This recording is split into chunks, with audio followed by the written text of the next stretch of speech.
Hey guys, it's JoJo here and welcome back to my channel. So this is going to be another talk more focused on book, kind of book related, kind of what I've been seeing on BookTube and Bookstagram and kind of the literary world. I noticed that there's a lot of people that are focused, I wouldn't say people, but there's this big focus on fantasy and YA books, drama like romance books and more fantasy than anything. And I think that that's this movement kind of started with Harry Potter, J.K. Rowling's Harry Potter, and she's kind of created this kind of ripple effect in terms of all these dystopian novels coming out and fantasy and high fantasy, and of course this big publicity with Game of Thrones and all this stuff. So it's definitely a movement that was really, really cool, and I loved reading these books when I was younger. I was in middle school. But the thing is that I noticed that those books, as I got older, when I would read those books, I didn't have that same feeling for those books. I don't know if that makes any sense. Like, for instance, I read The Kiss of Deception. For a lot of you, I'm sure that you guys know what Kiss of Deception is, and I forgot the name of the author, but I remember I started reading it about a year and a half ago. I started reading it. I couldn't even finish it because I was like, it felt like reading it was a waste of time. I feel bad saying that because I know that there's a lot of writers that are doing fantasy now. I know that I'm probably not going to be the most popular person ever by saying that, but high fantasy books and young adult books, those kind of young adult books,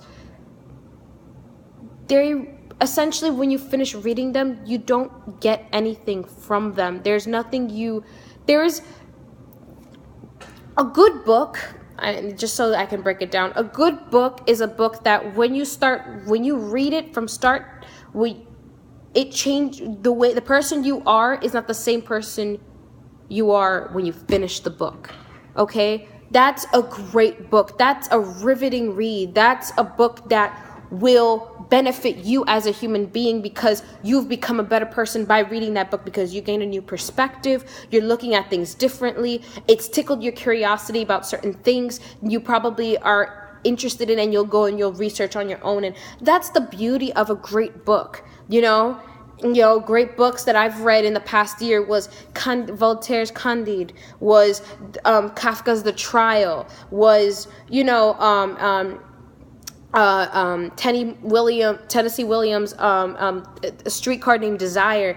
Those are great pieces of literature that have changed my perception on so many things, and I feel that it's changing me in a matter of weeks in a way that if I didn't read them probably would take me years to change. And that's what a great book is. So I think that another thing that I need to make known is that what you read does matter. It's reading a book isn't enough. It's the kind of book you're reading. If you're reading a book where it's just drama and sci-fi and fighting and all these cool stuff, yeah, that's great for entertainment. But after a while, how much more entertainment do you need? Because we watch movies all the time. We're constantly on our phones. We're always on YouTube watching beauty gurus or whoever you watch on YouTube.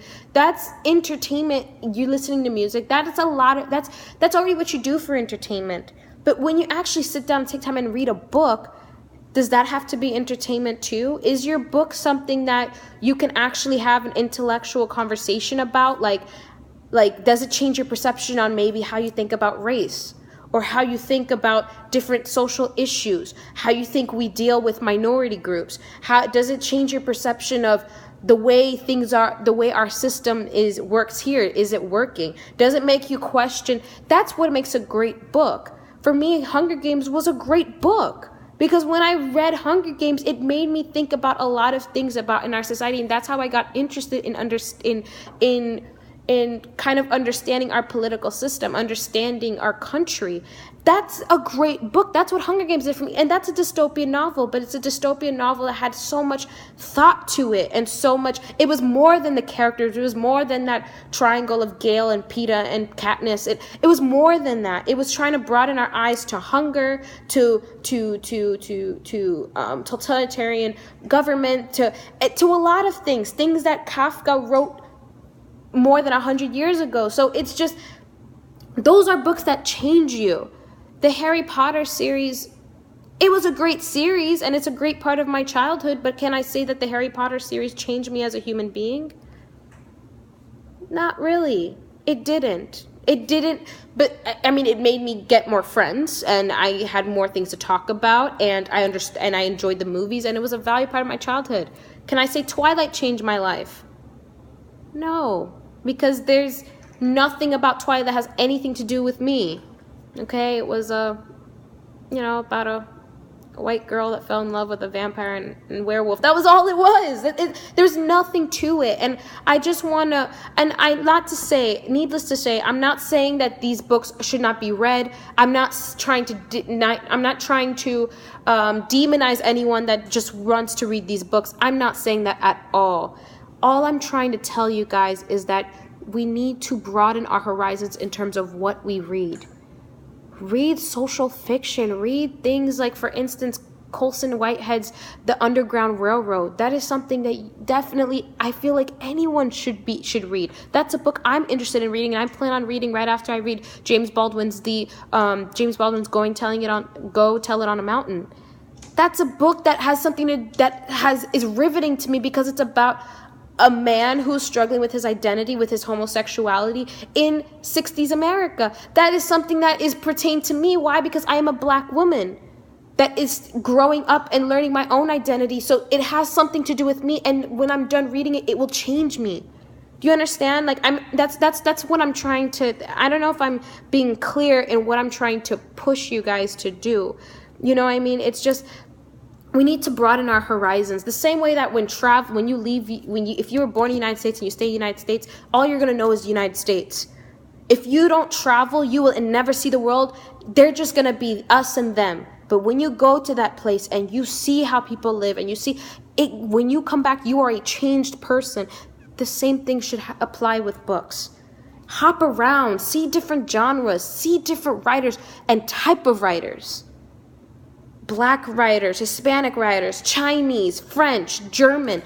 Look at different perspectives, and that will change you as a reader and as a human being, and hopefully as a writer. Anyway, that's all I have to say to you guys. I hope to see you guys next week. Bye.